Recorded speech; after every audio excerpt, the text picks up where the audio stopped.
Un, dos, tres. Ya esté mintiendo. ¿Qué tal, compas? Saludos. Edeni fue la primerititititita. Saludos, Edeni. Quetzalcóatl, Azteca. Hola. Javier López Arriaga. Hola. Yo creo que ahorita están viendo el fútbol, ¿no? Desafortunadamente es así. Pero bueno, vamos a continuar hoy, como les había dicho el día de ayer, compartiendo algunos textos de estos que salieron publicados. Leónides, saludos. Salieron publicados Big Boss, saludos. Durante el comparte digital, y vamos a leer otros 5. Ahorita les digo de qué se trata. Saludos, Bruno. Sé que aparecerán varias mascotas. Pues ahí les das cuello. Nada más les pido un favor, miren, estoy recopilando algunos de los comentarios, y esto se los digo a los que tienen llavecita, recopilando algunos comentarios de esos donde están con su campaña de que me vengan a aventar ácido a la cara y no sé qué tanto, porque estamos rastreándolos.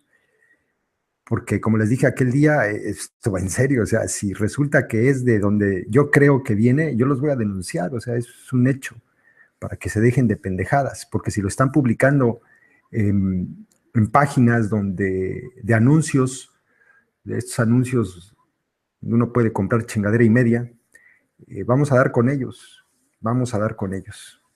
no es cualquier bobada, y vamos a ver de qué pelo salen. Más gente malvibrosa, sí. Hola, María Magdalena. Hola, Antonio. Saludos a todos. Bueno, a ver, les comparto mi pantalla para que vean cuáles textos vamos a leer hoy. Son 5 igual. Sí, creo que sí son 5. Ocultar. Aquí están. Entonces, vamos a ver estos. Izquierda electoral, el tamaño de la complicidad, la palabra de abajo, la petición de principio de la izquierda electorera, acerca del epíteto sectario y la autocomplacencia de quienes lo usan, violencia y poder. Entonces nada más estos, 1, 2, 3, 4, 5, sí son 5.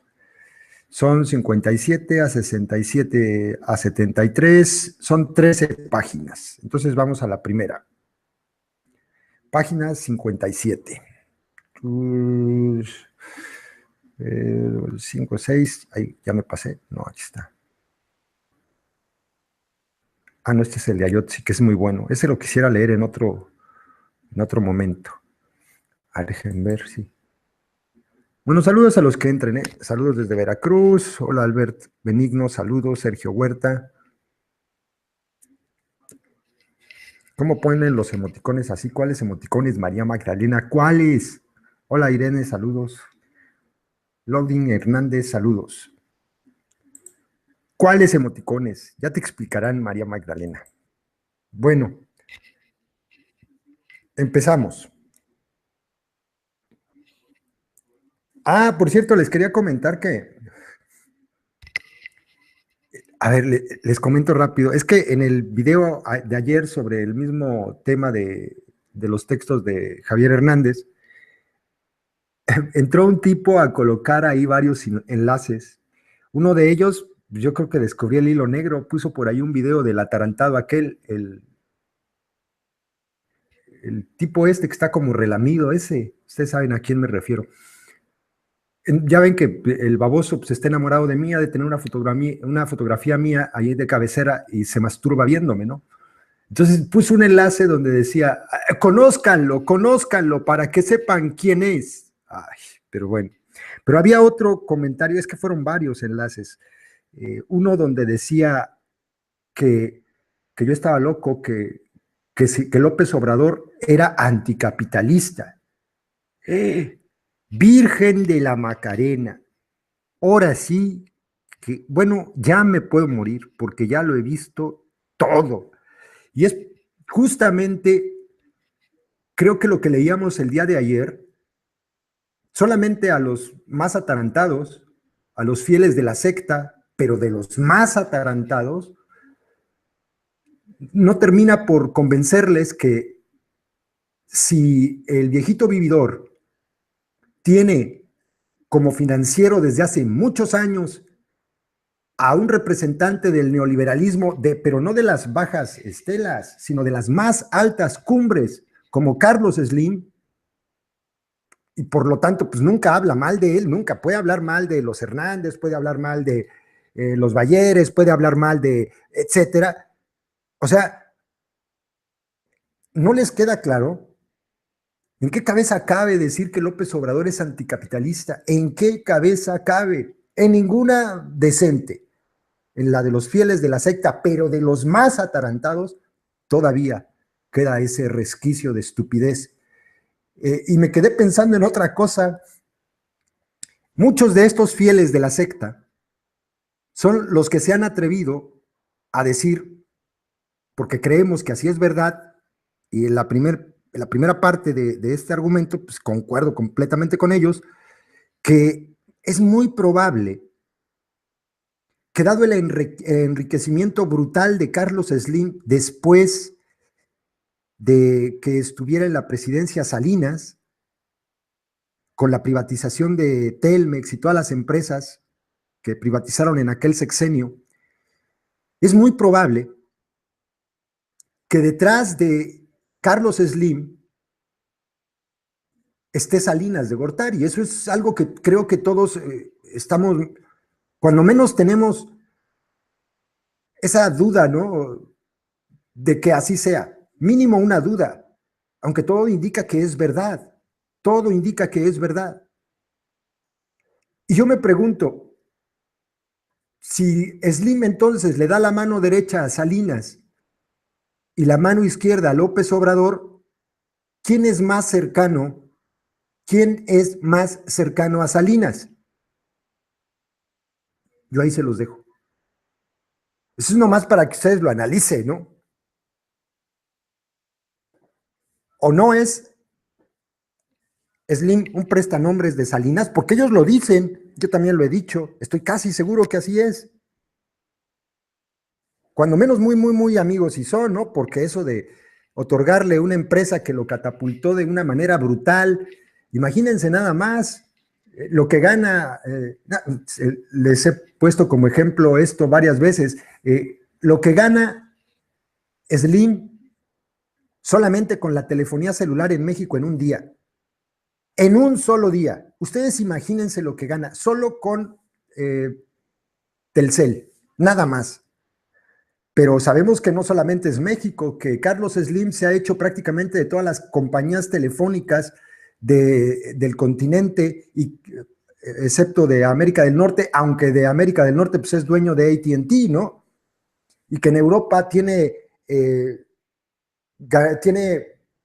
inversiones en compañías del Estado que ha ido comprando, ¿no? De Estado, por ejemplo, Levara, o sea, Levara.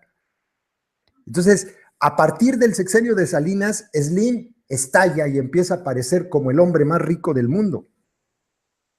Y le da la mano derecha a Salinas de Gortari y la mano izquierda a López Obrador. ¿Quién está más cerca de Salinas entonces? Pero vamos, quedamos que el peje no es capitalista, al contrario, es un anarquista de estos de la hijo de la ultra más radical izquierda del mundo. Eso es López Obrador. La izquierda electoral, el tamaño de la complicidad. Déjenlo hago grande y le bajo un poquito. Ahí está. Déjenme le bajo a la tele, están hablando de temas muy interesantes, pero bueno. Según testimonio de alumnos de pasadas generaciones, un profesor de humanidades en la Universidad Veracruzana, quien participó del movimiento de 1968 y devino luego en funcionario de la democracia electoral, consejero a nivel estatal, no decimos el nombre, pero por algo su apellido coincide con el PAN, solo que en plural. y ha seguido en la izquierda partidaria, les decía fríamente a los jóvenes que debían ser realistas. Si una persona tenía el dinero para hacer la campaña, esa persona debía ser él o la candidata. No creo que usara lenguaje de género, pero... Y no tomar esa resolución era simplemente iluso. Realismo, le dicen, pues sí, solamente los ricos. Realismo, le dicen, ¿no? Un arquitecto me comentó que tras el terremoto de 1985, el gremio de los arquitectos cerró filas en torno al arquitecto Mario Pani, quien proyectó edificios en Tlatelolco que se habían venido abajo. Los culpables serían geólogos, ingenieros, albañiles, quien sea, excepto el arquitecto. Incluso le dieron un premio nacional para blindarlo. Me recordó la manera como blindan a Elena Poniatowska,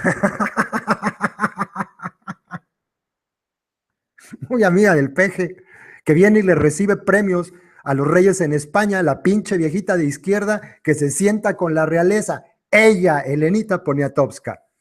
Cada vez que se le descubre una nueva pifia, plagio, falsificación o dislate, le dan doctorados honoris causa para mostrar que hay impunidad.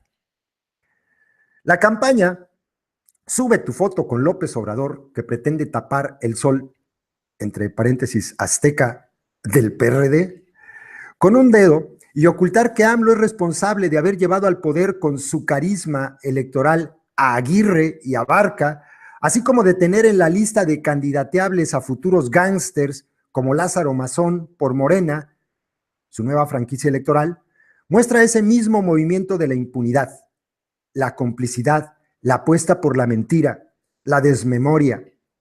Un campesino de Veracruz, de la zona rural de Jalapa, me decía en 2006 que cuando sus compañeros de militancia popular le recordaban que el PRD era una mierda, él contestaba que era una mierda, pero era mi mierda. Los perredistas de base pueden usar la palabra mierda, pero para afirmar su compromiso militante, pero si los zapatistas la usan para criticarlos, ¡uy! Linchamiento. Eclesiásticas de base le habían enseñado que el fraude electoral es pecado y que el voto es un deber. Él había inferido que no votar era también pecado y que el PRD, por más mierda que fuera, era la izquierda y votar por él era su deber.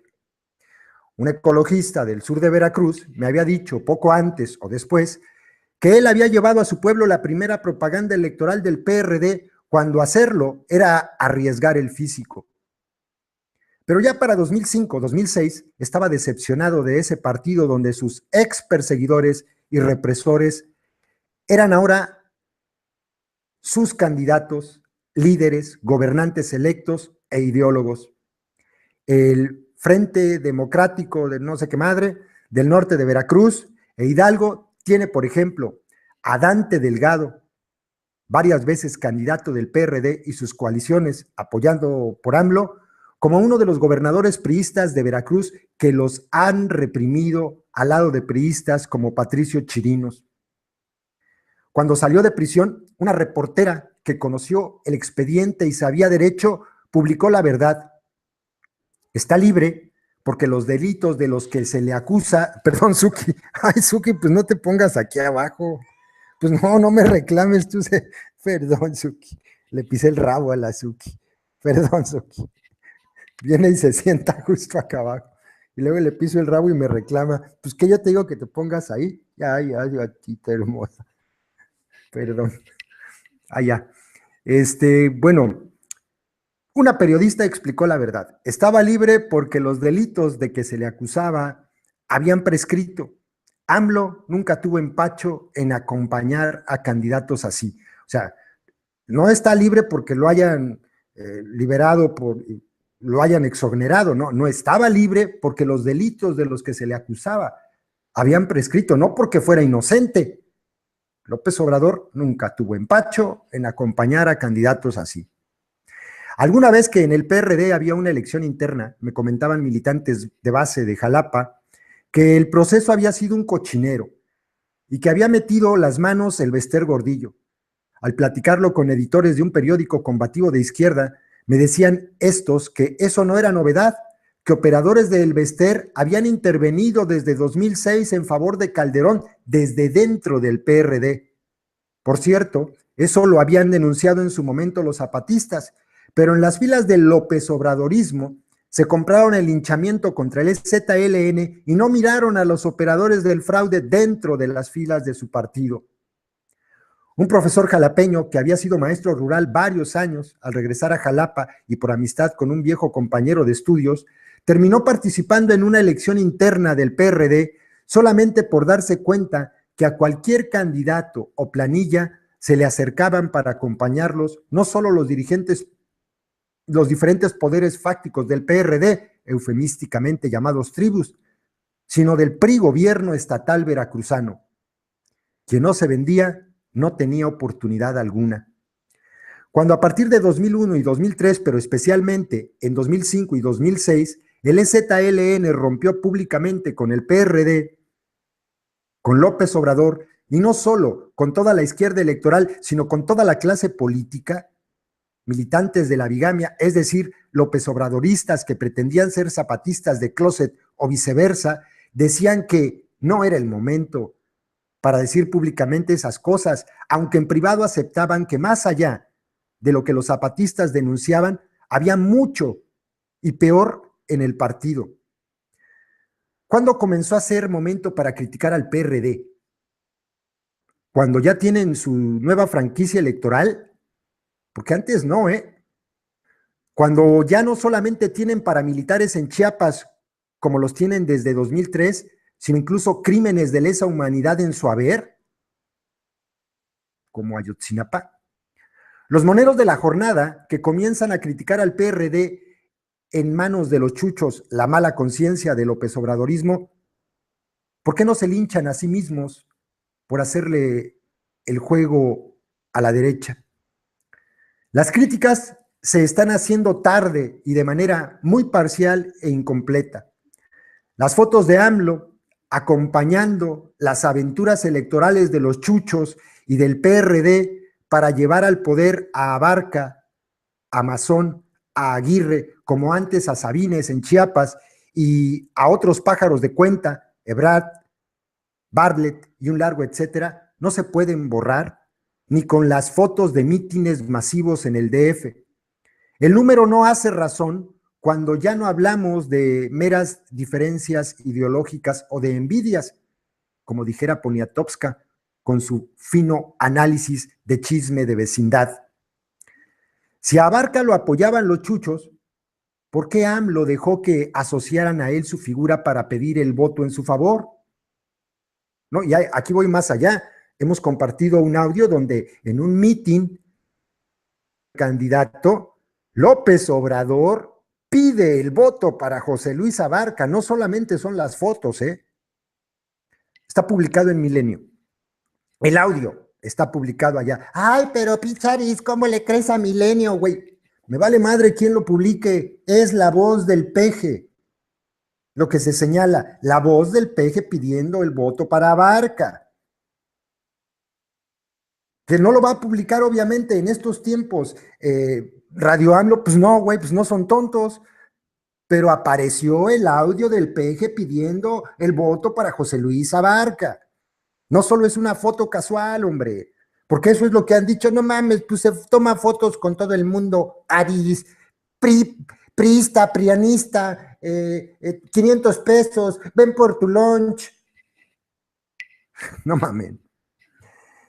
La respuesta es,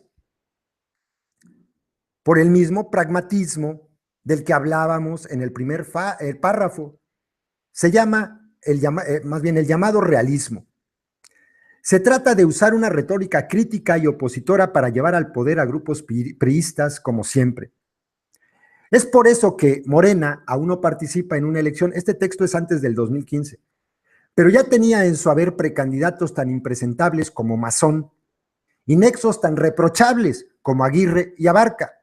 Las fotos de Abarca con EPN y Chayo Robles, expresidenta del PRD, no aminoran la responsabilidad de AMLO y Morena, sino la empeoran. ¿Qué hace un partido que nace como alternativa asociado a la misma clase política de siempre. Pues sí, ¿no? Ahí están las fotos, porque con esa, fíjense, con esa se la quitan. Aparece la foto de Sampeje con Abarca y la gente de la secta inmediatamente responde con la foto de Abarca con Peña Nieto. Pues bueno, o sea, me confirmas que si esta porquería se juntaba con Peña Nieto, ¿cómo es posible que López Obrador se tome una foto con esta porquería que se tome una foto con Peña Nieto? Nieto, perdón. Se hacen harakiri, pero ni cuenta se dan. Después de muchas traiciones, componendas, fraudes, corrupción y complicidad en la contrainsurgencia, al fin, y curiosamente por el pitazo a Aristegui de uno de los zares del submundo perredista que antes el López Obradorismo protegió, Bejarano, AMLO es retratado en una de esas sucias maniobras de contemporizar con la derecha más corrupta y criminal. El viejo argumento del complot ya no sirve, se les convirtió en el viene el lobo del cuento. Cuando responsabilizan a los chuchos, no están sino escupiendo al espejo. Teocelo, algunas personas le decían a los comunicadores populares de la radio comunitaria: ayer casi nos hacen pelearnos entre nosotros por los resultados de las elecciones y ahora el PRD lanza candidaturas con el PAN. O sea que ellos son amigos y nosotros peleando. Asimismo, decía un señor en un campamento antifraude en Jalapa que había suspendido su contrato con la compañía telefónica de Slim, pero AMLO aún seguía siendo una de las piezas del ajedrez político de Slim. Porque yo me acuerdo que se hacían llamados, sobre todo después del 2006, a eso, ¿no? Vamos a darnos de baja de Telmex, todos. ¿Y de qué mierda servía, no? Lo que tendríamos que exigir es que pues ya no fueran compis AMLO y Slim, porque si no llegamos a 2012 y pasó lo mismo. Para quienes conocen esa historia sucia y semi escondida bajo el tapete por sus incondicionales, la foto de López Obrador con Abarca solamente es una pieza congruente en el rompecabezas de la farsa de la izquierda y la componenda. Los incondicionales de AMLO pueden cerrar filas en torno suyo y decir que es infalible como ni siquiera el Papa, que es más santo y puro que la santa de la novela homónima. Pero esta vez su masividad simplemente aumenta el tamaño de la ignominia. La palabra de abajo. Ha iniciado el primer festival de las resistencias y las rebeldías contra el capitalismo y la palabra central, la que, como antes convocantes tendrían los representantes del EZLN, les ha sido cedida a los familiares de los normalistas desaparecidos de la normal de Ayotzinapa. Es un hecho significativo porque para los zapatistas, como para mucha gente de abajo y a la izquierda, que tiene mucho sentido, como ahora veremos, no es un mero eslogan. La palabra es acción. Para muchos sectores de la población mexicana de todos los niveles sociales, pero sobre todo los adaptados y aún sobreadaptados a la dominación, la palabra es una mercancía. Y por ello, en muchos casos, su mayoría crítica de la realidad es una suerte de nominalismo, un escepticismo fuerte a las palabras, las cuales perciben como instrumento de dominación o como meros instrumentos de intercambio y de simulación. Para algunos sectores que desde abajo se oponen a la dominación, la palabra propia es compromiso. Los artistas comunican con su palabra y con sus acciones, incluso con su silencio. Por ello, ahora guardan silencio y ceden la palabra a los familiares de las víctimas y piden a todos los interesados en el Festival de las Resistencias y Rebeldías que la escuchen. Mientras que para los profesionales de la política, no solo la palabra, sino la acción misma son solo propaganda diseñada para mantener la marcha a la próxima elección.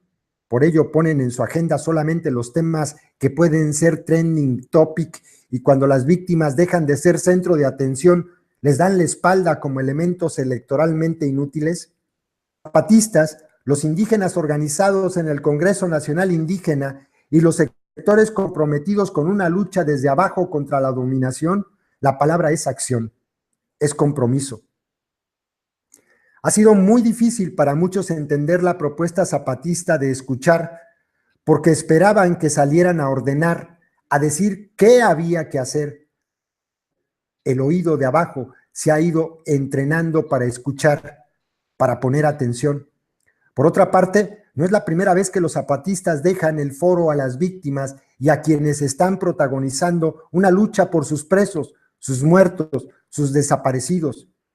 Ya lo hicieron antes, cuando se reanudó la caravana de la otra campaña, tras el intento fallido de liberar a los presos de Atenco con movilizaciones inmediatamente después del conflicto. En el recorrido por el norte, del delegado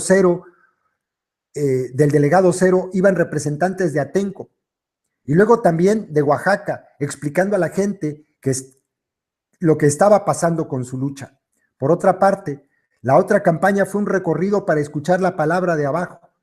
Los medios nunca pudieron reflejarlo porque la palabra de la gente de abajo no es noticia, y esa caravana no llevaba padrinos que tradujeran esa palabra al lenguaje de los más media.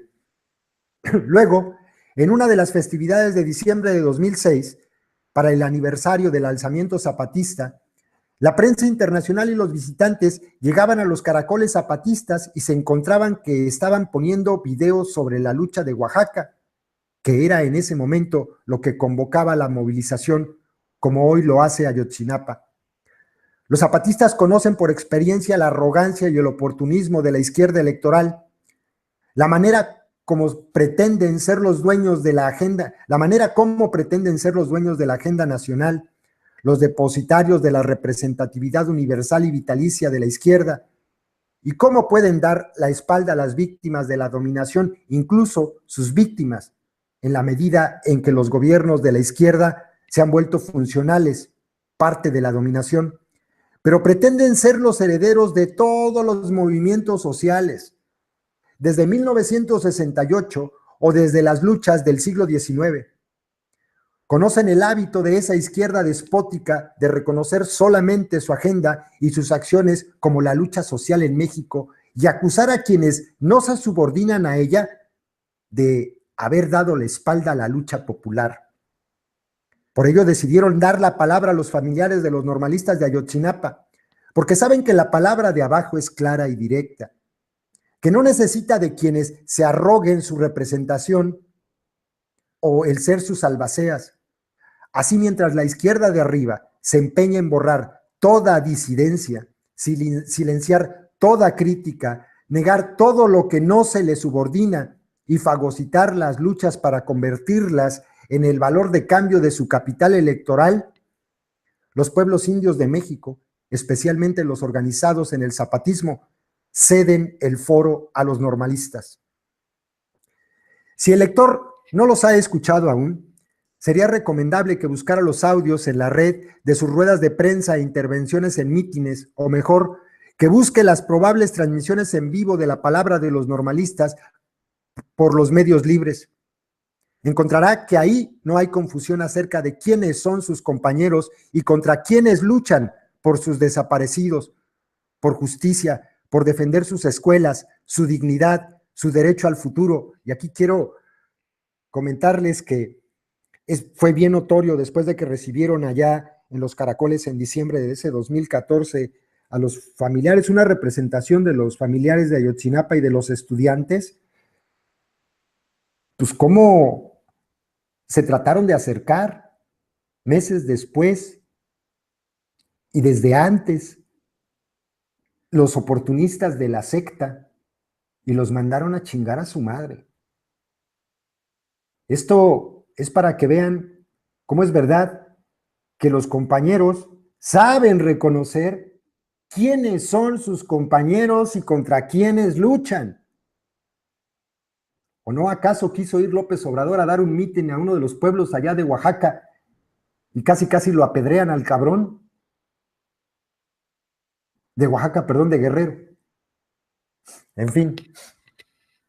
En México, Falta llevar la rabia, la indignación y el compromiso con las movilizaciones a la organización. Falta elevar el nivel de debate y el discurso desde las consignas tuiteras como ya me cansé a una palabra más clara. Una pista para poder comenzar esa decantación de la palabra y de la acción está en el camino y en las palabras de la gente de abajo.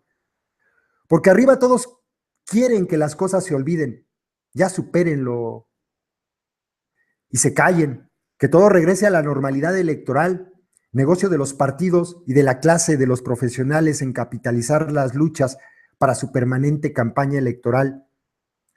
Lo que arriba se percibe como un mercado de voluntades para los próximos comicios, abajo se vive y se padece como una guerra que ha dejado ya una cauda de miles de muertos y muertas, desaparecidos y desaparecidas, y desplazados y desplazadas, y está dejando sin territorio a los pueblos y los barrios de México.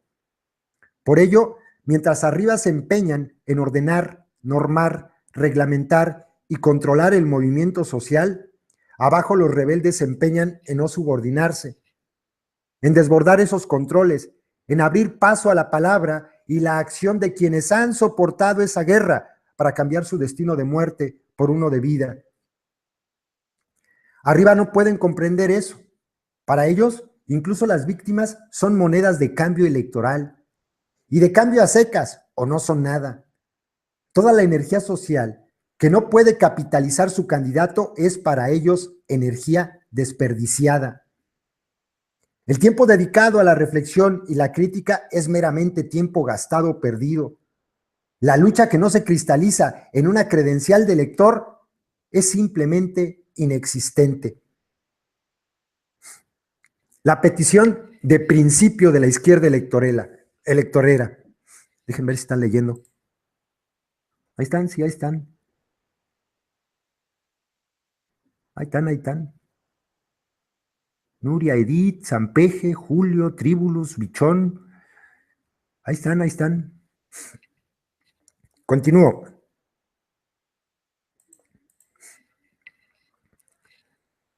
El año 2014 fue marcado por la desaparición de los 43 normalistas de Ayotzinapa y por la dignidad, firmeza y determinación con la que sus 43 familias han luchado por justicia y para que les devuelvan a los suyos hasta el día de hoy.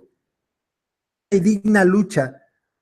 Otra cosa que me acordé, que me dijeron que jamás la gente de la secta, jamás ha tratado de manipular, de denigrar, no ha tratado jamás de denostar a los familiares de Ayotzinapa, ¿eh? Eso lo dijeron. El tipejo este que me vino a colocar los enlaces, no es cierto, esta fue otra persona. Mientes, cabrón. A ver, dime cuándo han tratado de decir mentiras sobre la gente de Ayotzinapa. Mientes, cabrón. ¿Y Antonio Tizapa qué? ¿No acaso lo acusaron de ser una mujer vestida de azul que estaba con Rafael Moreno Valle para decir que había sido pagado por él para ir a decirle al viejito vividor de la política que, pues que respondiera por el apoyo que le dio a José Luis Abarca, no más bien a Ángel Aguirre Rivero, no después de lo de Ayotzinapa, sino antes de lo de Ayotzinapa, porque ya había ocurrido la matanza de los compas en la autopista del Sol. Y en un evento, cuando estuvo a puntito de caer Aguirre por la presión social, llegó Sampeje y le dijo, vente, mi cabrón, no hay pedo, güey, o sea, no hay bronca. ¿Cuál es el pinche problema? Ahí están, los datos ahí están, ¿eh? Y luego tergiversaron todo, ¿no? Todo. Después dijeron que Antonio Tizapa le había ido a reclamar por la desaparición de los muchachos. Mentira, hasta el pendejo de Omar García, el que ahora llama a votar. Sí, Omar García de Ayotzinapa, el pendejo de Omar García que ahora llama a votar, salió a decir que no, pues que López Obrador no era el enemigo, hombre. Pues que no, pues, que él no era el responsable de la desaparición de los 43 muchachos, pinche manipulador payaso que eres, Omar García. Eso eres, cabrón, porque ese no fue el reclamo. Y le mandé un tuit al cabrón y no me lo contestó. Y no miento, se los voy a responder. Se los voy a enseñar. Espérenme. Déjenme, me salgo de... ¿cómo? Twitter. Espérenme. Ustedes tranquilos y yo nervioso. Déjenme quito algo de aquí. Les cierro un poquito mi pantalla. Cosas que no deben ver. No es cierto. No ustedes, compa, pero hay tanto cabrón. Iniciar sesión. Nunca me contestó el tuit, ¿eh? Nunca me lo contestó. Déjenme entrar para que vean. Ahí está escondido mi tweet. Esto ya va a tener, pues, ¿en qué mes fue? En marzo, abril, mayo, junio, julio, agosto. Ya tiene 4 o 5 meses. A lo mejor todavía está pensando en esa. Es que el teléfono me avisa que entré a mi Twitter. No, este es el de Luis. Eso, qué bueno que le cerré, porque hay tweets que no deben ver los maloras, como dicen en mi pueblo. Aquí están. Por cierto, es una diva. Cuando me pide favores la diva de Omar García, ahí estoy yo de pendejo contestando. Bueno, estaba, ahora ya no. Y después le escribía yo y no me contestaba. Pues es una diva Omar García. Miren, aquí está el tweet. Se lo mandé el 18 de marzo. Nunca me lo respondió. Andábamos buscando entrevistarlo y nunca me contestó el cabrón. Pero después le dije, Antonio Tizapa jamás le reclamó, ¿ya están viendo? ¿Sí va? Antonio Tizapa jamás le reclamó a AMLO sobre tus compañeros desaparecidos, ni por su hijo. Parece ser que te tragaste el aire del ventilador que puso Morena y no reparaste en eso. No tenía derecho a preguntar por tus compañeros asesinados en la autopista del Sol y el apoyo que les dio Aguirre a Aguirre el año siguiente. Escucha los videos nuevamente y verás que en el control de daños Morena habló de un reclamo que no fue así. Me extraña que no lo hayas notado, o quién sabe, a lo mejor lo notaste y no hiciste por mencionarlo, pinche payaso. Le cierro. Ocultar. Continuamos. Sí, ya está. Continuamos. Los normalistas. Ya, ok. ¿En dónde me quedé? Justicia. Esa firme y diga. La Arabia. Ok. Aquí. Esa firme y digna lucha logró despertar a una nación que más que dormida estaba pasmada ante su propio dolor, el horror, la rabia, el desconsuelo. Los normalistas han dicho que el caso de sus 43 compañeros es un parteaguas que divide todo en un antes y un después. Y en gran medida lo es. En un país donde los parteaguas han sido ignorados por un sector de la población empeñado en una forma de hacer política que por donde quiera que se le mire hace agua.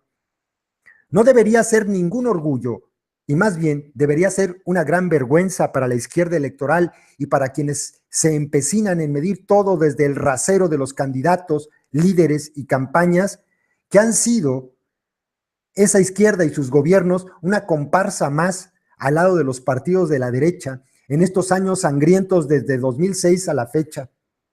Sus territorios gobernados, municipios, estados y el Distrito Federal no han sido la excepción en el avance del colonialismo rampante, la acumulación por desposesión, la corrupción y la connivencia con el crimen. La violencia impuesta por la visión de la derecha del control social de la población mediante el terror. A los nombres de Fox, Calderón y Peña, se pueden agregar con toda justicia los gobiernos contrainsurgentes de las alianzas PRD, PT y Convergencia, hoy Movimiento Ciudadano, en ocasiones con el PAN, y en más de un caso con la participación de la franquicia electoral llamada López Obrador, hoy Morena. Llevaron al poder en estados con fuerte presencia indígena luchas por la autonomía y el territorio, como en Chiapas, Oaxaca y Guerrero y Michoacán. En todos los casos, chuchos y pejes se pusieron al servicio de los viejos cacicazgos priistas. Así como en el DF mantuvieron el status quo, ay me pierdo, de los empresarios del salinato y hasta de sus gobernantes, Ebrard, Mancera, Ortega, los policías encargados del orden social neoliberal en el DF, bajo el esquema comprado por Carlos Slim y AMLO al derechista Rudolf Giuliani. El resultado ha sido una política contrainsurgente para, una cosa más que creo para quien no lo sepa, este puerco Rudolf Giuliani, nada más para que vean lo alejado que está de la, híjole, pues de lo más puerco que hay en Estados Unidos. Este puerco, Rudolf Giuliani, fue uno de los impulsores más feroces para que llegara a la presidencia de Estados Unidos Donald Trump. Es muy amigo de Donald Trump y pues muy amigo de Slim y por lo tanto también muy amigo de AMLO, porque fue entre AMLO y Slim que lo llevaron a la Ciudad de México, a que implementara tolerancia cero en la Ciudad de México. Agradézcanle. El resultado ha sido una política contrainsurgente para sofocar, o al menos intentarlo, a las resistencias indígenas, populares, campesinas y urbanas. Quienes no se han dejado cooptar y se han empeñado en construir un sujeto social autónomo han pagado su obstinación con dura represión, como los estudiantes de la UNAM, los zapatistas actuales, Atenco, la Oaxaca de la APO, las autonomías indígenas de Guerrero y Michoacán, o incluso el Movimiento por la Paz con Justicia y Dignidad, especialmente el linchamiento de Javier Sicilia por los columnistas de López Obrador. De manera que no es un hecho aislado. La complicidad de esa izquierda PRD, PT, Convergencia y la secta, y especialmente AMLO, con Aguirre, con el precandidato de Morena Mazón, que después dejó de serlo, vergüenza sería si lo hubiese mantenido, más, y con el presidente municipal de Iguala, Abarca, llegado al poder con el arrastre electoral de AMLO. Así como esa izquierda es cómplice de los crímenes por el hecho de haberlos llevado al poder, antes fue cómplice de la contrainsurgencia paramilitar de los gobiernos de Pablo Salazar Mendiguchía y de Juan Sabines, a quien AMLO apoyó directamente en campaña, lo mismo que a Aguirre, e incluso de los paramilitares del PRD, que existen desde 2003 y que jamás se molestaron en investigar, ni mucho menos separar del partido. Al grado que formaron parte de las redes de AMLO en 2006. Todos estos hechos graves fueron ocultados, minimizados, simplemente ignorados por los partidos de esos políticos. O por los partidos políticos, o por los políticos de esos partidos. Y por el contrario, sus propagandistas, especialmente en la jornada, se sumaron a la ola de calumnias contra el EZLN solamente por el hecho de que los zapatistas denunciaron a esa izquierda hipócrita y le dieron la espalda desde 2001 por la traición, por su traición a los acuerdos de San Andrés. Pero con escándalo de esa clase política corrupta en 2005 y 2006 ante la palabra de los zapatistas, retando a esa izquierda a un debate que jamás aceptaron. Gobiernos cercanos a AMLO, como el de Baja California Sur, privatizaron y extranjerizaron las playas. Este es un buen punto. Ya ven que los pejes dicen, ay, es que están privatizando hasta las pinches playas, ya no voy a poder ir a Los Cabos, ya no se puede. Reclámenle al gobierno del PRD en Baja California Sur, chingao, también. ¿O no?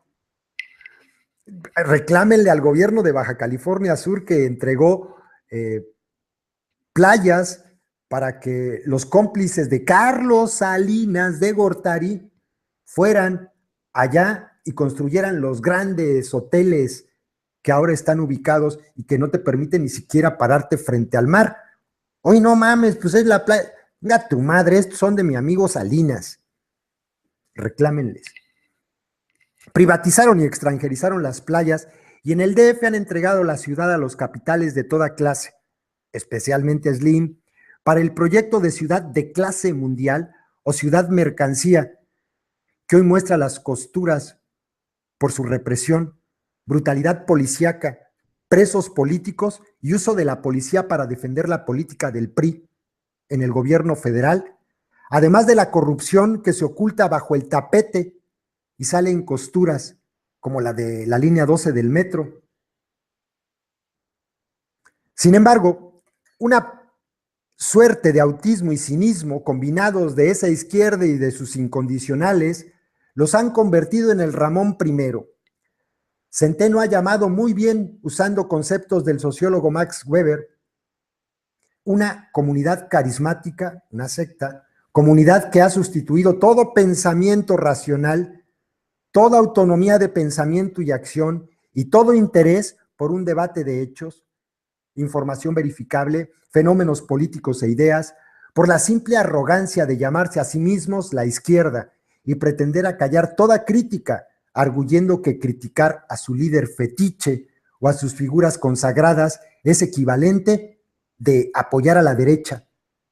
Cinismo mayúsculo cuando precisamente son sus líderes y sus estructuras partidarias quienes han cogobernado con la derecha, participando de su contrainsurgencia, compartido su corrupción e impunidad, y ha sido la derecha priista la principal proveedora de candidatos y candidatas ayer de sus coaliciones PRD, PT, Convergencia, y hoy de Morena, como ya se ve con la candidatura de la política de extracción priista, Laida Sansores. Cuando los defensores, yo por cierto de Laida Sansores, cuando le escucho a veces decir barbaridades, ¡ay, los del PRI! Pinches, pinches. Bueno, no le dijo a Peña Nieto que le mentó la madre, ¿no? Yo me quedé pensando, qué pinche cínica es esta mujer. Fue presidenta del PRI en Campeche, pero además su padre fue gobernador del PRI en Campeche. Esta mujer vivió en cuna de algodones del ladrón padre que tuvo, ¿no? O que tiene, no sé si ya se haya muerto, ojalá todavía esté vivo, no piensen mal. O sea, qué cinismo tan grande. Ustedes se pueden imaginar en México lo que debe ser, o la situación en la que viven los hijos de los gobernadores. Así vivía Laida Sansores. ¿Qué va a saber esta mujer de la pobreza, de la marginación, del no me alcanza para comer? ¿Qué va a saber de esto esta pinche vividora? Nada. ¿Qué va a poder entender a la gente pobre Laida Sansores? Pinche vieja hipócrita. Labios llenos de botox, eso es lo que tiene. Y luego como 40,000 cirugías, maldita sea.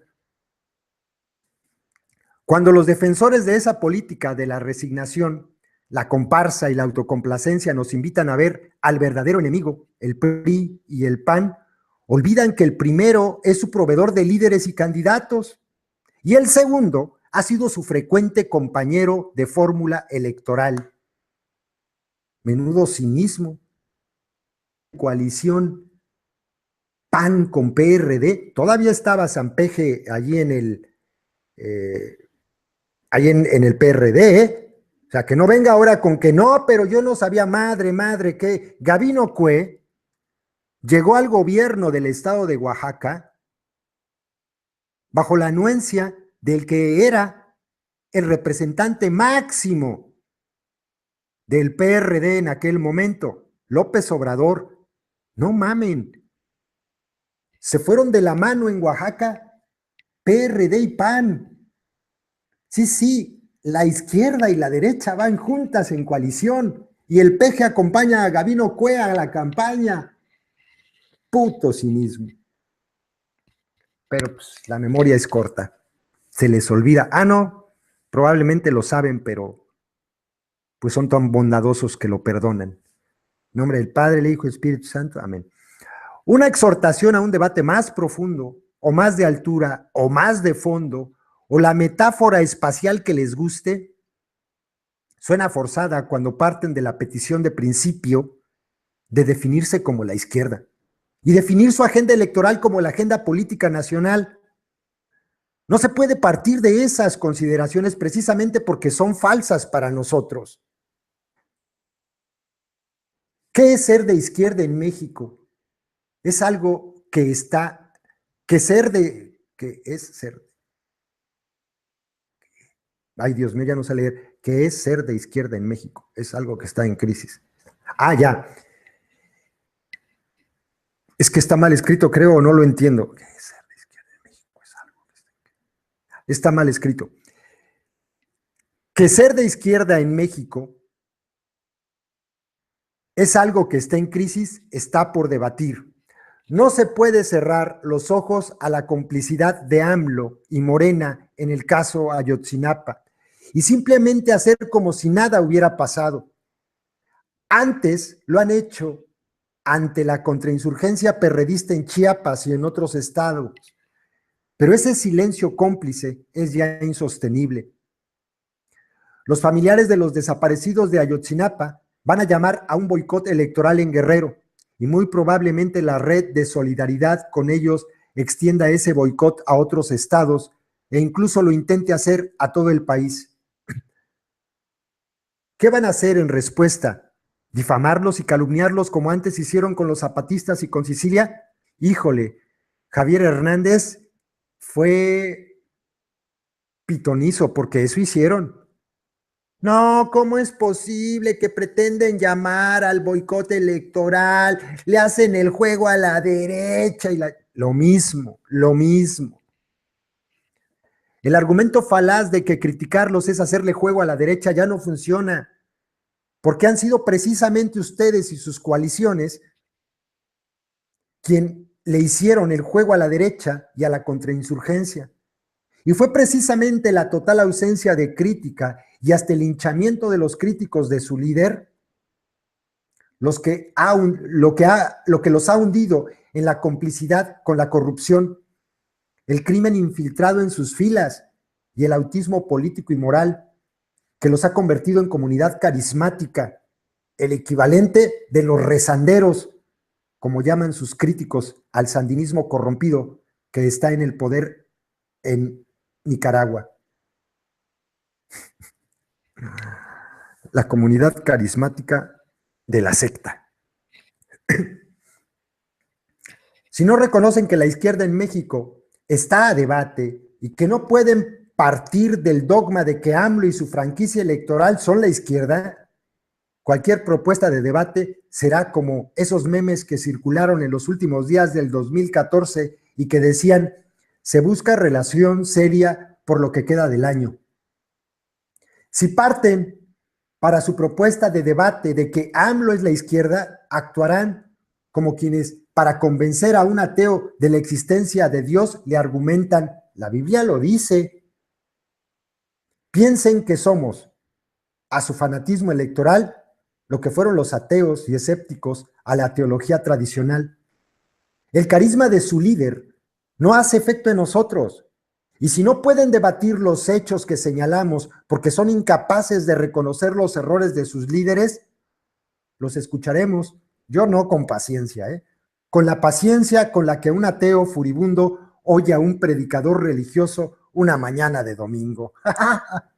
De hecho, escribe todos los domingos uno de sus columnistas de la jornada, Rodríguez Araujo, profe de AMLO, que a menudo citan como evangelio y que nosotros leemos con la seriedad con la que se lee a un embustero poco simpático. ¿Ahí siguen? Ahí siguen. Saludos. Ara. Ara, ¿quién es Ara? Los leo, Aris, te mando unos para que los subas a la plataforma. Va, Omar, no vi, pero sí. Sí. Edeni, va. Luis Amaya, ahí están, escribe y escribe, Rey Flores, Marta Guadalupe, dice Marta Guadalupe, 2018 Morena, adelante Marta Guadalupe, total, si lo que te estamos diciendo aquí te entra por un oído y te sale por el otro, estás en todo tu derecho de seguir en tu letargo, ¿no? O sea, esta pereza, esta holgazanería mental de pensamiento, pues estás en tu derecho. Total, ¿qué podemos hacer? Continuamos. Acerca del epíteto sectario y la autocomplacencia de quienes lo usan. Para ellos, nuestras historias son mitos, nuestras doctrinas son leyendas, nuestra ciencia es magia, nuestras creencias son supersticiones, nuestro arte es artesanía, nuestros juegos, danzas y vestidos son folclor, nuestro gobierno es anarquía, nuestra lengua es dialecto, nuestro amor es pecado y bajeza, nuestro andar es arrastrarse, nuestro tamaño es pequeño, nuestro físico es feo, nuestro modo es incomprensible. No sé qué es, no me viene a la mente que sea SCI, EZLN, sexta, no sé qué sea. Pero bueno, Milpa Alta 9 de marzo, EZLN, Milpa Alta 9 de marzo de 2001. Agregamos nosotros, para ellos nuestro filosofar no lo hay. Carlos Lenkersorf, filosofar es la clave, filosofar en clave tojolabal. Este está muy bueno, déjenme ver. Ya. En el libro de los viajes de Marco Polo, El Millón, el legendario viajero menciona frecuentemente a una secta llamada Nestorianos. En la edición que leí, una sencilla edición de esas que se vendían en los puestos de revistas, el traductor ponía una nota de pie de página en la cual explica que los nestorianos son una escisión de la iglesia cristiana, una escisión oriental y asiática sobre todo. Comenta con ironía que las muchas referencias de Marco Polo a esa secta muestran que debían ser muchos, incluso quizá eran más que los católicos romanos, pero estos se tenían a sí mismos como la única iglesia verdadera. Católica significa universal. Y a las muchas escisiones, de hecho, llamarlas escisiones es ya considerarlas separadas del único cuerpo eclesiástico realmente existente, las llama sectas, implicando en ello que su separación del dogma único, que se separaron del dogma único y que son pequeñas comparadas con la única. De esta manera, el epíteto sectario tiene un origen religioso, algo fanático, siempre autoritario, autocomplaciente e hipócrita.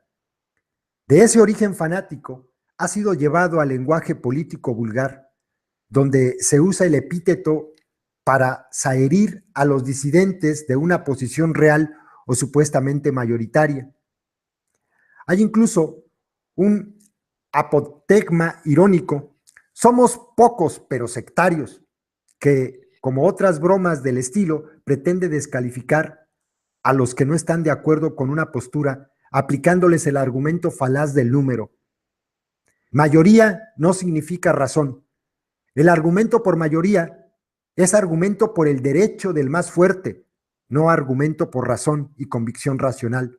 Roberto Escudero, en su libro Un año en la vida de José Revueltas, escribió que uno de sus entrevistados le contó de una reunión secreta a la que se accedía por muchos filtros y santos y señas, pese a lo cual tiempo después descubrieron y reconocieron que estuvieron infiltrados por algún espía del gobierno. Para debatir en petit comité, todos contra Revueltas. Lo vencieron por cansancio, porque por cada vez que subía a defender y argumentar su posición crítica dentro del Partido Comunista, subían 3 o 4 oradores a perorar contra él. Sin embargo, dice el entrevistado, a la larga tenemos que reconocer que era Revueltas quien tenía la razón contra todos nosotros. Un solo individuo puede tener la razón contra todo un grupo, pero el grupo puede refugiarse en la confianza gregaria y tildar a ese uno o esos pocos de sectarios, de sectario o sectarios. Cuando los zapatistas rompieron abierta, pública y explícitamente con la clase política en 2005, la imposible geometría del poder en México se llamaba el texto, me parece, las masas que seguían al entonces candidato del PRD a la presidencia, López Obrador, usaron el epíteto religioso y fanático contra los zapatistas y contra quienes nos adherimos a su manifiesto político. Yo, por cierto, de esto les voy a comentar que a partir de pensar en la forma en que se comportan los fieles de la secta y recordando esto, porque ellos lo hicieron, de llamarle a la sexta declaración de la Selva Lacandona la secta, a partir de ahí se las regresé. Y a partir de eso empecé a nombrarlos como la secta, porque si bien en el EZLN existe la sexta, pues ellos eran la secta. Nunca, creo que ya se los había dicho una vez, pero bueno. Incluso jugaron con las palabras y por haberse llamado el documento que signamos Sexta Declaración de la Selva Lacandona, ellos e incluso algunos practicantes de la bigamia que pretendían negar la ruptura con la clase política, nos decían que la sexta era la secta. Muchos chistes agresivos, calumniosos, como las caricaturas de los moneros de la jornada, llovieron sobre la otra campaña repitiendo mentiras como que el EZLN se había sumado a la derecha e invitado a los lectores de la jornada a dejar de solidarizarse con las comunidades zapatistas. ¿Qué estás haciendo? Acabando con la poca, ¿qué estás haciendo? Acabando con la poca solidaridad que quedaba. Curiosamente, años después, podemos ver al EZLN abajo y a la izquierda, como siempre, cediendo la palabra y escuchando a los padres y familiares de los normalistas desaparecidos de Ayotzinapa, mientras que los seguidores de AMLO son incapaces siquiera de acusar recibo del hecho de que fueron sus partidos, sus coaliciones y sus líderes quienes llevaron al poder a Abarca, a Mazón y a Aguirre. Ahora podemos ironizar diciendo que en su afán de ser amplios, incluyentes y nada sectarios, aceptaron hasta el crimen organizado entre sus candidatos. Sin embargo, aún muchos seguidores acríticos del López Obradorismo no renuncian a su falsa seguridad de ser el mayor número y en lugar de discutir hechos, información, fenómenos públicamente verificables, prefieren recurrir a una apelación a la fuerza del número y tildar de sectario a quienes critican a quien critica a su candidato. Además del carácter dogmático, autoritario y el intento de cerrar el debate apelando a la fuerza, quienes utilizan este recurso retórico apelan a una petición de principio. Somos la izquierda, así que no subordinarse a nosotros implica hacerle el juego a la derecha. Y dado que somos la única izquierda realmente existente, no estar con nosotros implica sectarismo. Alguna vez una abogada usó la frase caer en el vacío, lo cual me hace pensar en la imaginería medieval, según la cual si navegabas por el océano más allá de donde está su límite, caías en el vacío, el abismo. Esa misma imagen neobárbara está detrás de la falaz esa misma imagen neobárbara está detrás del falaz y chantajista argumento López Obradorista de que solamente quedan dos caminos: las urnas, implícito, votar por el unigénito, o las armas, la montaña, la violencia, donde son la desesperación y el crujir de dientes.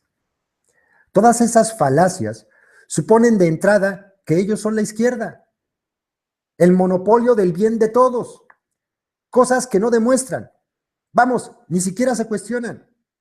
Cuestionarse podría llevarlos a romper el encanto de la comunidad carismática, como dijera con una categoría de Weber, Ramón I Centeno. La izquierda en México es hoy algo a debate, un concepto en crisis y en disputa. No pueden dogmáticamente decir la izquierda somos nosotros y negar toda disidencia respecto a sus dogmas. Además, la política implica muchas cosas, un amplísimo gradiente de formas de pensamiento y acción, entre las cuales la violencia armada y las urnas son solamente dos posibles cursos de acción.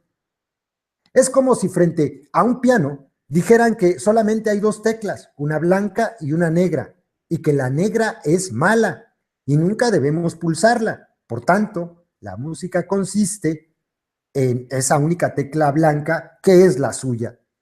Además, la derecha ha demostrado que acudir a las urnas no implica renunciar al uso de la violencia. Ellos lo hacen todo el tiempo. En síntesis, cada vez que usan el epíteto sectario, en lugar de evidenciar la posición de aquellos cuya crítica desearían enmudecer, en realidad retratan involuntariamente una posición fanática, acrítica, que se basa en la certeza gregaria, chin, les dijeron borregos, también cada vez más dudosa de ser el mayor número y por tanto de tentar el derecho del más fuerte. Para pretenderse de izquierda es un modo de proceder demasiado dogmático y autoritario. Bastaría esa sola autocomplacencia para comenzar a abrigar serias y razonables dudas sobre quienes así proceden en una discusión. Bonus track, aclarando una mentira acerca de AMLO. Hay algunos que dicen que AMLO es uno de los sujetos más linchados mediáticamente y posiblemente tienen razón. Sobre todo en 2006, la derecha le hizo una campaña negra en la que esparcieron sobre él una gran mentira, que era un sujeto, este es muy bueno, que era un sujeto de izquierda radical en la línea de Hugo Chávez.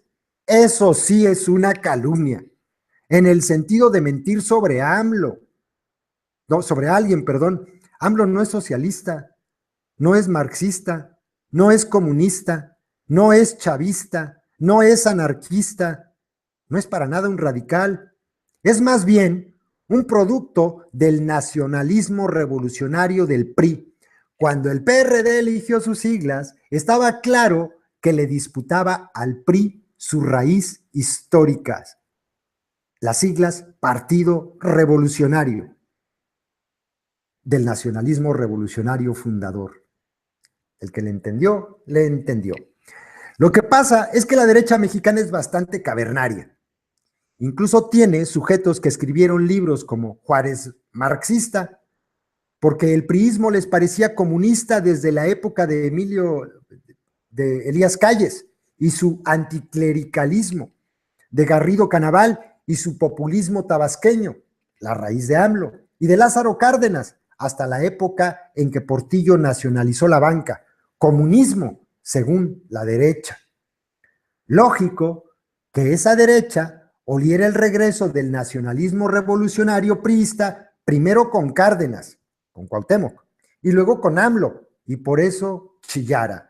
Rojillos, impíos, comunistas, etcétera. Todo eso es falso. Si algunos despistados que se dicen de izquierda se compraron esas falsedades, allá ellos. De hecho, si Morena es congruente con su ideología de luchar por el regreso del Estado benefactor, ese periodo nacional revolucionario del priismo, pues, y se va a afiliar a una internacional, si es que no lo ha hecho aún, lo hará en la Internacional Socialista, socialdemócrata, donde compartirá lugares con sus correligionarios del PRI y del PRD. No los calumniemos, no los llamemos izquierda radical. Ese es un cuento para asustar a las clases medias asustadizas que urdió a la ultraderecha. De nada, dice. ¿Ya vieron lo que es? O sea, ya le entendieron, ¿no? Estoy viendo. Acabo de entrar, ¿qué dice? Ay, dejen ver qué escribieron. Acabo de entrar aquí Está el video a favor de AMLO o en su contra. A chingar a su madre López Obrador. México, su gobierno en entredicho. ¿Qué más? Yo te digo dos cosas. Una, si muchos no participan en las urnas con las armas, ni los tocarán. Y dos, ¿qué dice? Hay tantos ignorantes que les cobran lo que ellos quieren y los sometidos en la esclavitud. Ni le entiendo a lo que dice Miguel Ángel Morales. En México hay comunismo, no hay comunismo, ¿por qué? Solo hay dictadores y capitalistas de robar. Es su objetivo, engañar a los ignorantes.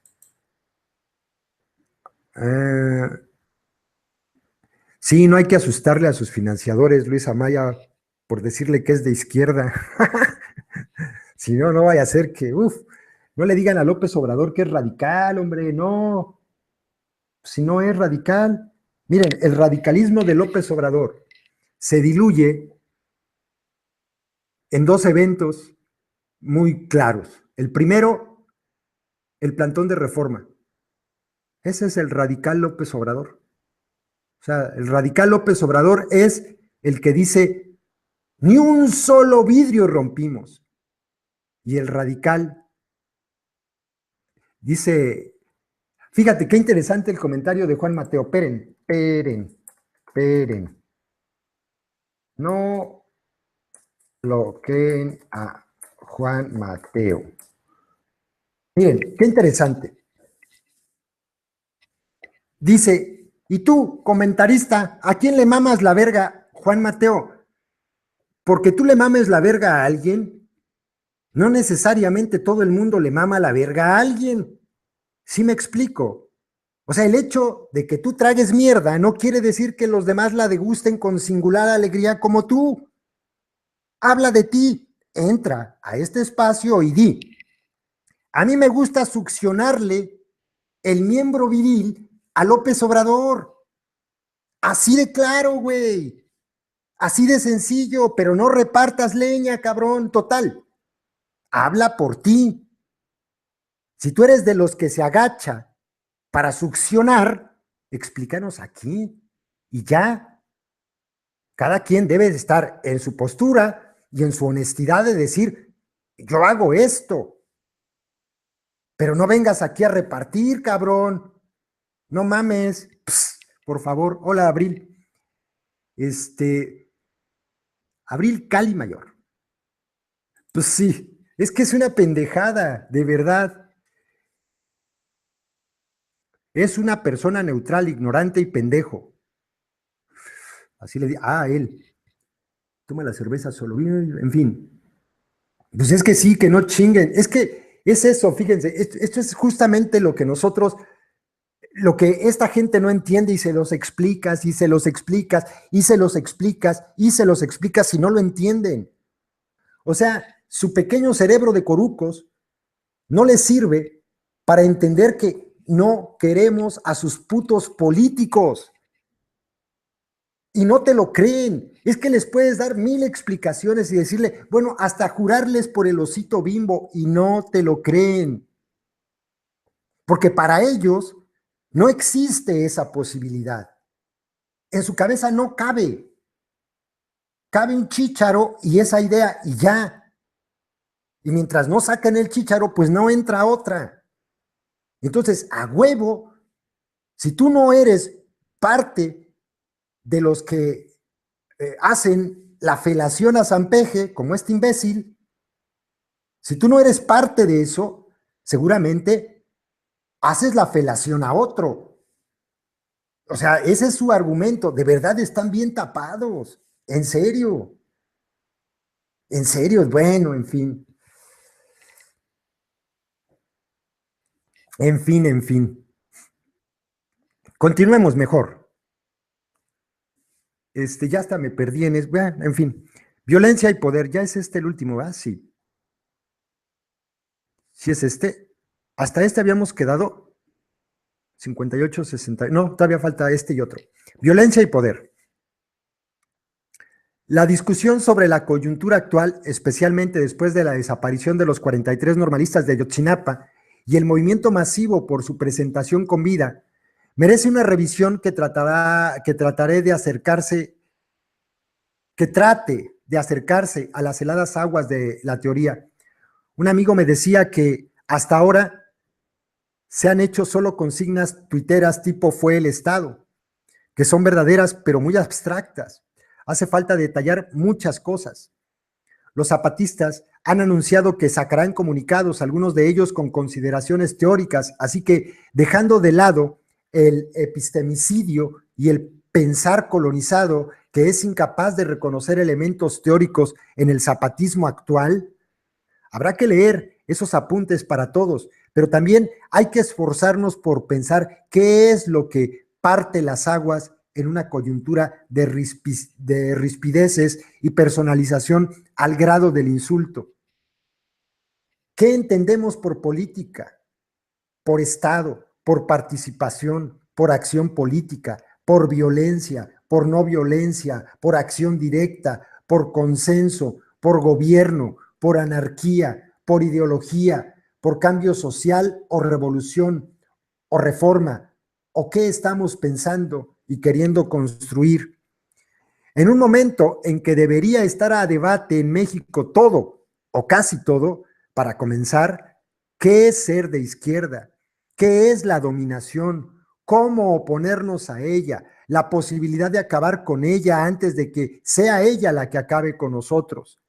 Deliberadamente, elijo para una reflexión inicial los conceptos de violencia y poder, porque han sido elementos no reflexionados, pero dados, por supuesto, como si fueran obvios, en discusiones sobre las marchas, la acción directa, los compas encapuchados, la obsesión de la izquierda clase mediera progre por controlar al movimiento social, normarlo, disciplinarlo y encauzarlo al voto, etcétera.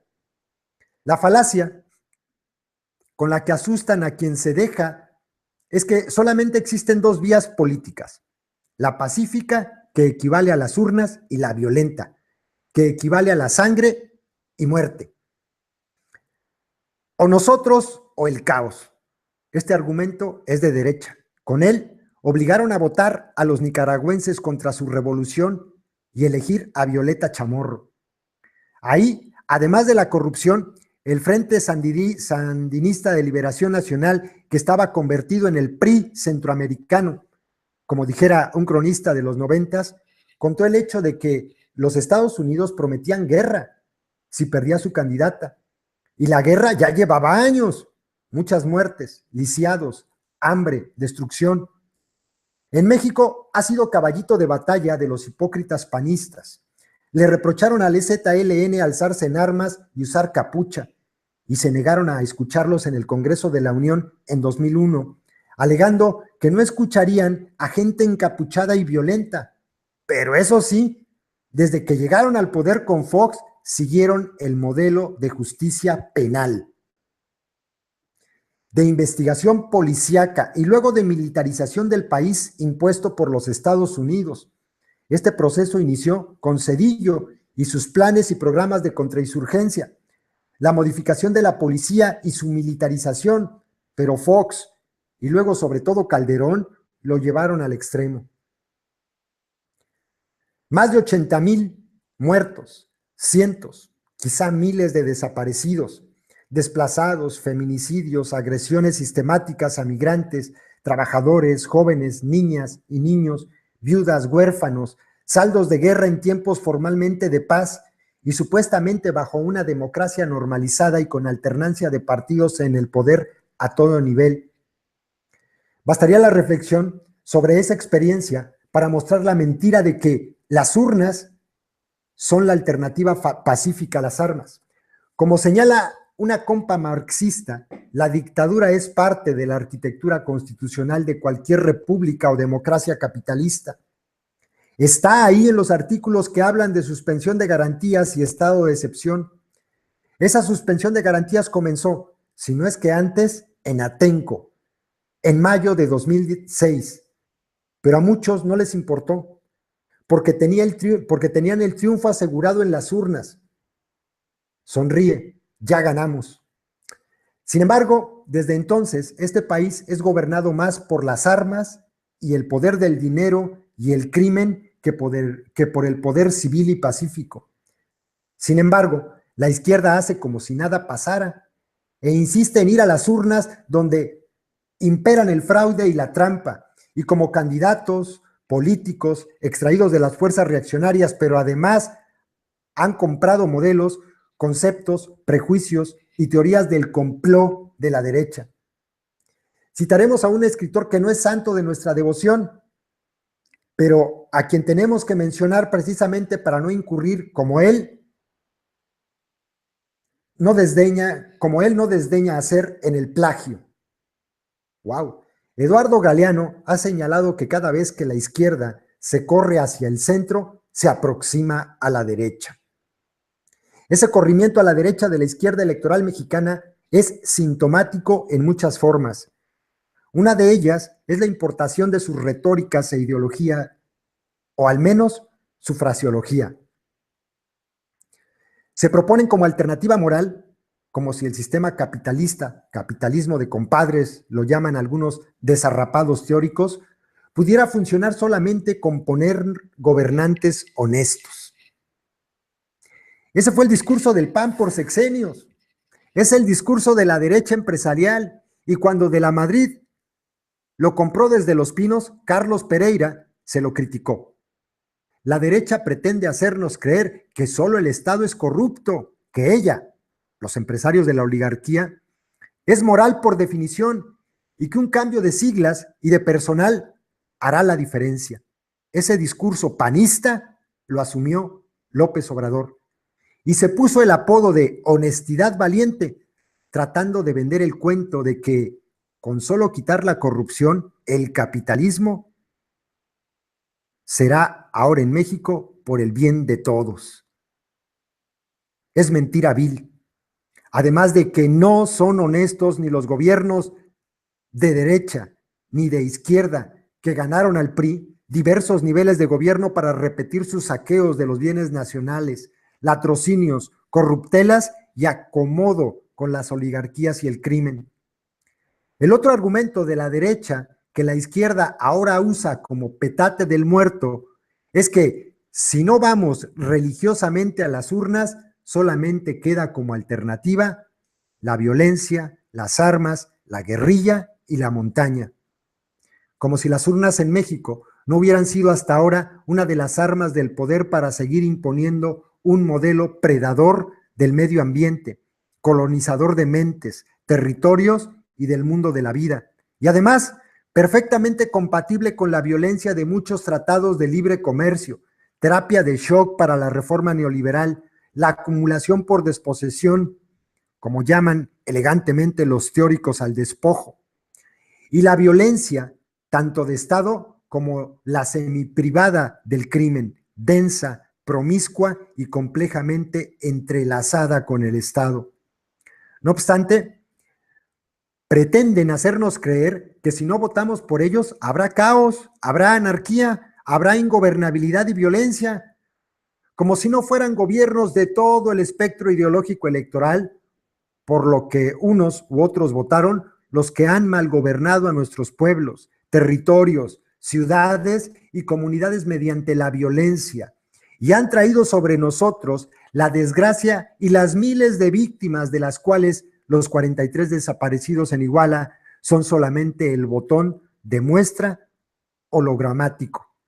Además, como antes hacía el PAN, ahora los comisarios del pensamiento ligados a Morena y a la clase media López Obradorista pretenden condenar la acción directa y hasta el encapucharse.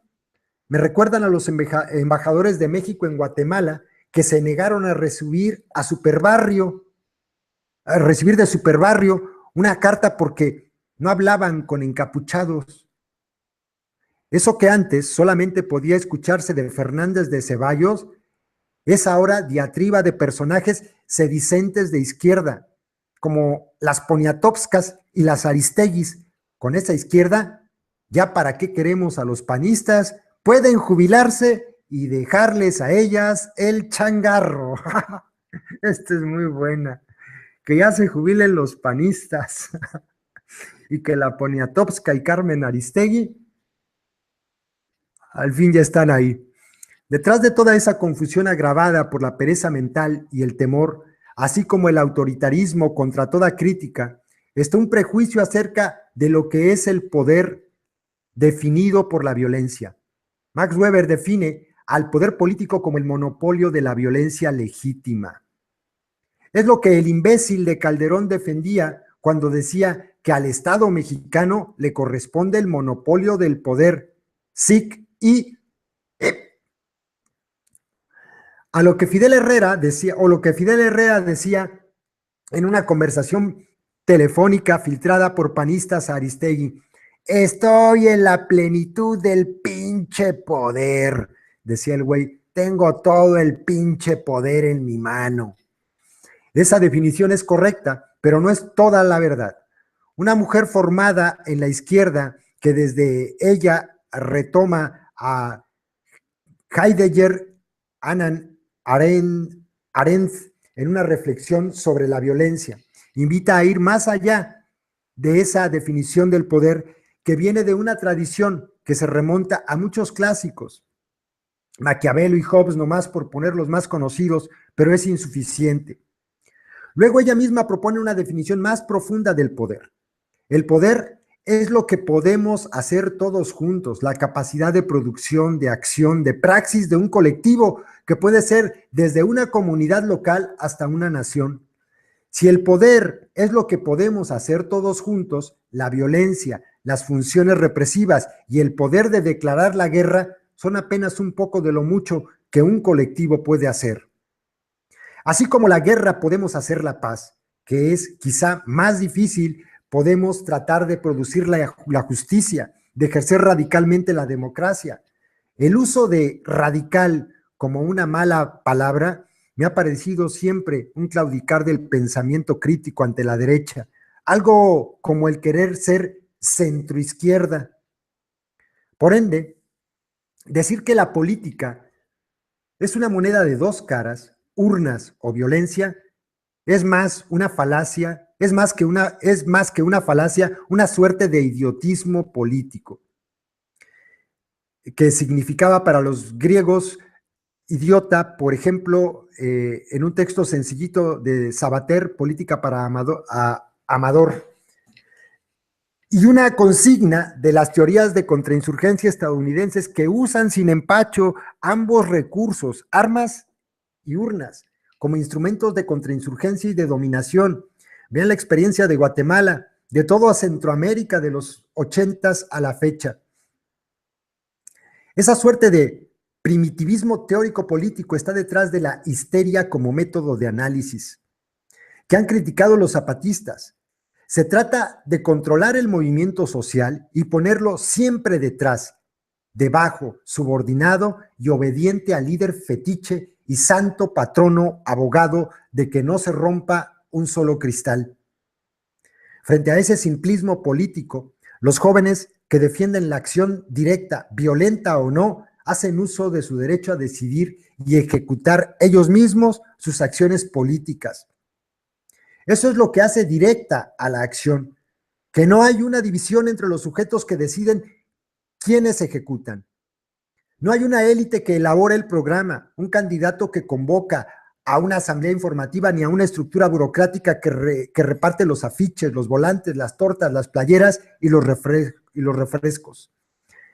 Y es precisamente la irritación contra la gente que se organiza por su cuenta la que lleva a esa izquierda a pedir la represión contra esos jóvenes. Es un discurso altamente hipócrita. Por un lado, los llama idiotas útiles, cuando su mayor dolor es que no sean zombies útiles a sus candidatos. Y los acusa de ser culpables, causantes de la represión, desviando la crítica que debería recaer sobre la policía.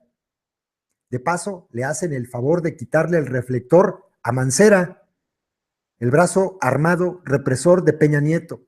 Y por otro lado, al acusarlos de infiltrados, vándalos, violentos, pide la represión policíaca para ellos. Además de la hipocresía criminal de esa izquierda autoritaria y represiva, está su pobreza teórica. Piensan el poder como monopolio de la violencia legítima y piensan que ese monopolio es como un objeto. Por ejemplo, un edificio con mobiliario todo inventariado que se puede ganar por las urnas. Luego, cuando un héroe moral lo detente, el poder servirá para joder a los malvados. Esto es lo que piensan los pejes. Es decir, la represión se justifica cuando viene de la izquierda porque es legítima y solo es reprochable cuando viene de la derecha, espuria, barrabasadas. Así han escrito palabras más, palabras menos, o las han filtrado entre líneas algunos de sus sinsajos. Contra toda esa telaraña mental de la derecha y la izquierda podemos distinguir. El poder no es lo mismo que la violencia. El poder, como lo que todos juntos podemos hacer, consenso, autonomía, soberanía, poder popular, democracia directa, participación, asambleas, palabras más o menos, pero ojo, no todas llevan al mismo modelo de acción política.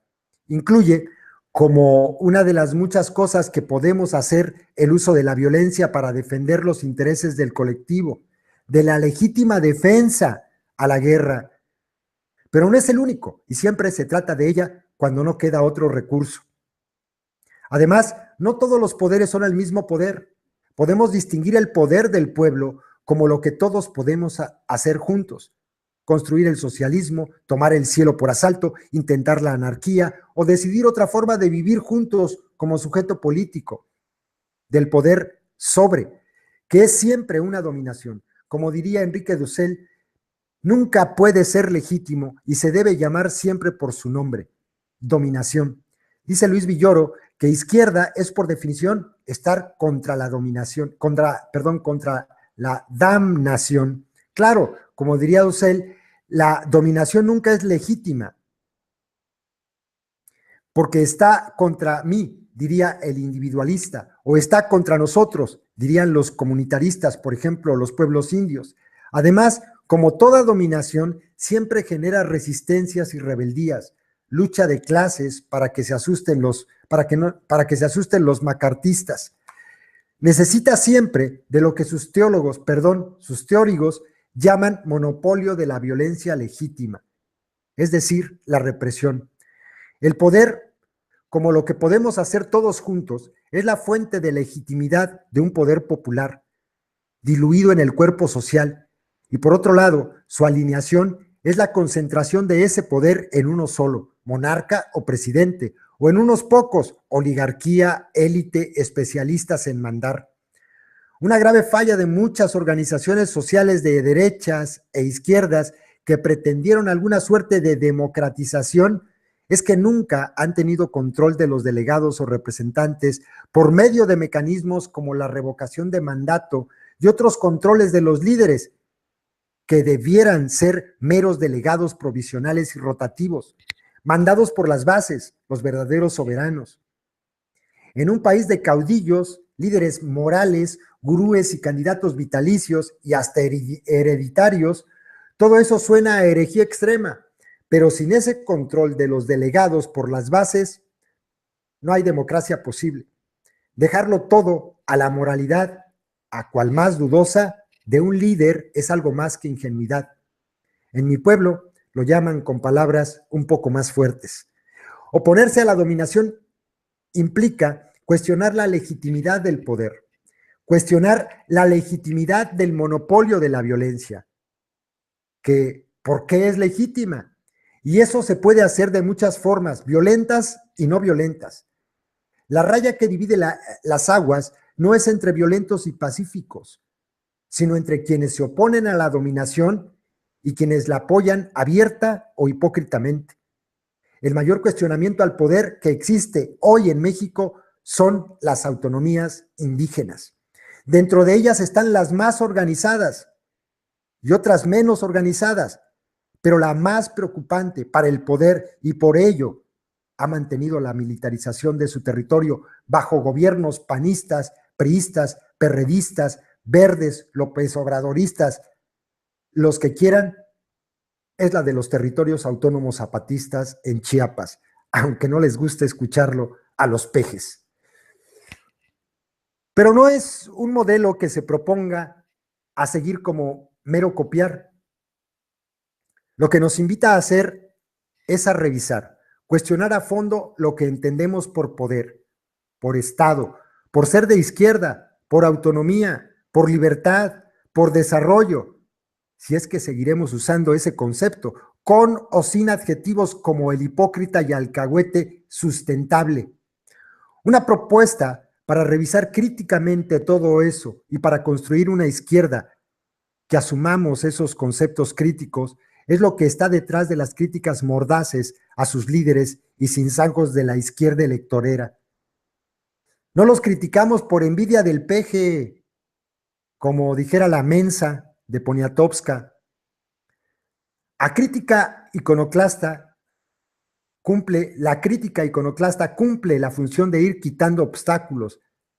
Si quitan del escenario a esa basura ideológica y a sus personeros, probablemente vean un vacío. Pero si ven ese vacío, ya adelantaron mucho. Entonces podrán llegar a la conclusión de que la izquierda está por construirse. Ya en ese camino, puede que se encuentren a otros que caminan en esa dirección. Los pueblos indios, por ejemplo. Será casi imposible evitar un lenguaje irónico, pero si tratan de ver más allá de él, tal vez vean una discusión de ideas. Y si el lenguaje irónico y hasta satírico les molesta, recuerden las caricaturas mercenarias contra los zapatistas que algunos de ustedes circularon como el colmo de la agudeza, o las caricaturas verbales, como otra campaña en Baja California Sur constituida solamente por leones marinos, irónicamente, cuando el gobierno López Obradorista, que ustedes llaman de izquierda, privatizaba y extranjerizaba playas y maravillas naturales. Comparada con esas caricaturas contra nosotros, nuestras caricaturas contra sus líderes son bastante respetuosas. De ustedes y de los hechos, es decir, las muestras, más bien, comparada con esas caricaturas contra nosotros, nuestras caricaturas contra sus líderes son bastante respetuosas de ustedes y de los hechos. Es decir, las nuestras sí están basadas en hechos públicamente constatables. Y no solo en las calumnias de plumíferos despreciables como Rodríguez Araujo, Jaime Avilés o Julio Hernández Astillero. Hasta en eso podemos decir con cri-cri, nosotros no somos así. Finalmente, esta vez promoverá un boicot electoral, un actor central en el movimiento social. Hoy, los padres y familiares de los 43 normalistas de Ayotzinapa, desaparecidos en Iguala por cuerpos armados del Estado bajo gobiernos perredistas, y el apoyo de un AMLO que ya estrenaba playeras de Morena, y el federal priista. Si los mercenarios que antes han calumniado a los zapatistas y luego a Javier Sicilia se dedican a calumniar a los guerrerenses abstencionistas, esperen de nuestra parte críticas mordaces contra todos esos plumíferos de la jornada o de donde sea, y chistes de tonos subidos contra toda esa izquierda momificada. Como decían los niños de mi época, no respondemos chipote con sangre. Bueno, compas, hasta aquí lo del día de hoy